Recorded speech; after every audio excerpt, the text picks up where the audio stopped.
Hey everyone, if you're looking for a plasma cutter that actually delivers clean cuts without breaking the bank, you might be wondering if the Arc BTC500DP 7th Gen 50 amps is really worth your time. I picked one up a few weeks ago and put it through its paces on everything from sheet metal to auto bodywork, and I've got to say, it surprised me. Link is in the description if you want to check the product details on Amazon. First off, the cutting quality is solid right out of the box. I ran it on a 1/4-inch mild steel, 16-gauge stainless, and even some painted scrap, and the edges came out smooth with minimal slag. That's not always the case with budget cutters, where you end up chasing dross or recutting edges.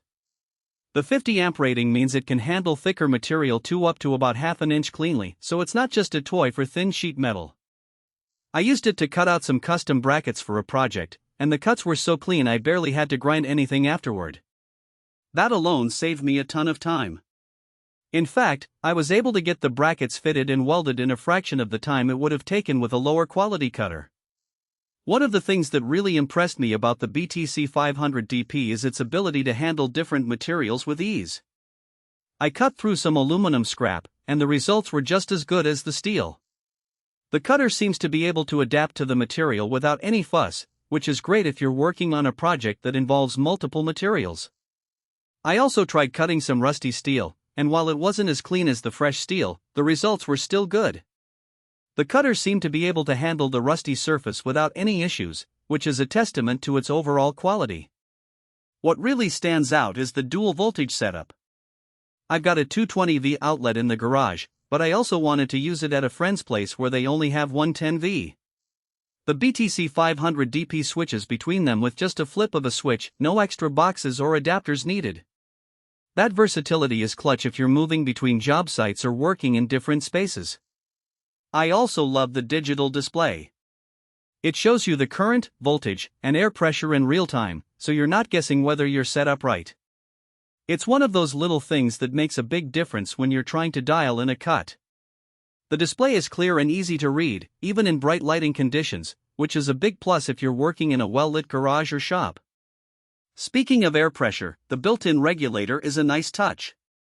You can adjust it on the fly without fumbling with a separate gauge, which is super handy when you're cutting different thicknesses.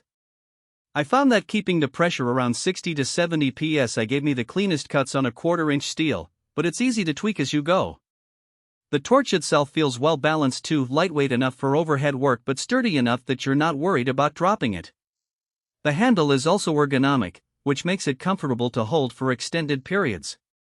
I found that I could cut for hours without feeling any fatigue in my hand or arm, which is a big plus if you're working on a large project.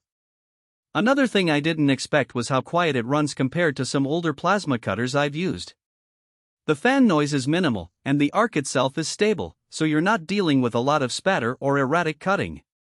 I used it in my garage without waking up the whole house, which is a big plus if you're working early or late. And the duty cycle? It's rated for 60% at 50 amps, which means you can run it for 6 minutes out of every 10 without overheating. That's plenty for most DIY and light fabrication work. I found that I could get a lot done in a single session without having to worry about the cutter overheating, which is great if you're on a deadline or trying to get a project finished quickly. Now, it's not perfect. The instruction manual is pretty basic, more of a quick start guide than a detailed manual. If you're new to plasma cutting, you might need to do some digging online to figure out settings for different materials. Also, the ground clamp is decent but not the highest quality. I swapped it out for a heavier duty one after a few uses just to be safe. But honestly, those are minor quirks for the price. So if you're in the market for a plasma cutter that won't let you down, the Arc BTC500DP is definitely worth a look. With its impressive cutting quality, versatility, and ease of use, it's a great option for anyone looking to upgrade their fabrication capabilities. Be sure to check out the product details and see if it fits your needs, and don't forget to use the link in the description to get more information.